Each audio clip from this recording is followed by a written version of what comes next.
जी, तमाम देखने वालों को मेरा सलाम।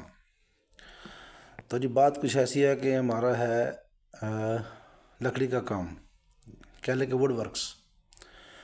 तो हम तमाम जो ब्रांड्स हैं, स्टाइलो, बाटा, क्लाइव शूज़, इन सब का जो है हम डेकोरेशन का काम करते हैं, जिसमें हमारा ग्लास वर्क होता है, इलेक्ट्रिक वर्क होता है, पेंट वर्क, टाइल फिक्सिंग और वुड का जितना भी काम हो सारा हम काम करते हैं। तो आपके साथ कुछ पिक्चर शेयर करते हैं हमारे वो काम की, उसके बाद आपको हमारा नंबर मिल जाएगा। किसी भाई ने भी कोई भी काम करवाना हो, वुड वर्क का, इलेक्ट्रिक वर्क, किसी भी शॉप का काम या घर का काम करवाना हो, डेकोरेशन का कोई भी, तो वो हमसे रब्ता कर सकते हैं। अभी आपको कुछ पिक्चरें से शेयर करते हैं हमारे काम की, जो हमने रिसेंटली काम किया है वॉक एंड में।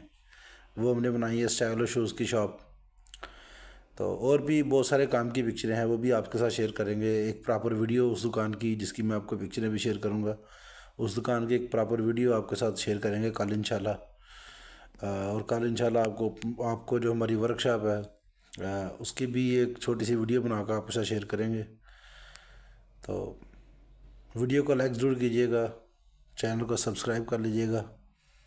तो इंशाल्लाह आपके साथ जो भी मामला होंगे डिस्कस करते रहेंगे। दुआ में याद रखिएगा। अल्लाह हाफिज़।